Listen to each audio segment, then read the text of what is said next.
ഇപ്പോൾ തിരുവനന്തപുരം മേയർ നമ്മൾ വലിയ വ്യാപക വിമർശനം, ആക്ഷേപം, ആരോപണം അടക്കമുള്ള കാര്യങ്ങൾ ഉണ്ടായിരുന്നു. പ്രത്യേകിച്ച് സ്മാർട്ട് സിറ്റി റോഡ് നിർമ്മാണവുമായി ബന്ധപ്പെട്ട ആ പ്രദേശങ്ങളിൽ മേയർ ആര്യ രാജേന്ദ്രൻ സന്ദർശനം നടത്തുകയാണ്.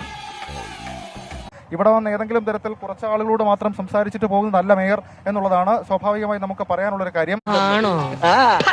തുടർച്ചയായി 3 ദിവസം മഴ പെയ്തു. ശരിയാണ്, കാലവർഷമാണ്, മുൻകൂട്ടി അറിയാനടക്കം പലതരത്തിലുള്ള പരിമിതികളുണ്ട്. പക്ഷേ എങ്കിൽ കൂടി ഇത്തരത്തിലൊരു പ്രശ്നത്തിലേക്ക് കാര്യങ്ങൾ പോയത് എങ്ങനെയാണ് എന്നുള്ളതാണ് ഇപ്പോൾ ഈ ചാലയിലെ അടക്കം മനുഷ്യർ ഞെട്ടലോടെ നോക്കിക്കാണുന്നത്. കാരണം അവരുടെ വ്യാപാരങ്ങൾ പൂർണ്ണമായും നഷ്ടത്തിലായി, ആളുകൾ ദുരിതത്തിലാകുന്നു, ഒരു തരത്തിലും അവരുടെ ജീവിതം മുന്നോട്ട് നീങ്ങുന്നില്ല. അപ്പോൾ ഈ ഭരണകൂടം എന്ത് ചെയ്യുന്നു എന്നുള്ളൊരു ചോദ്യം സ്വാഭാവികമായും അവർ ഉന്നയിക്കുമെന്നുള്ള കാര്യത്തിൽ തർക്കവുമില്ല.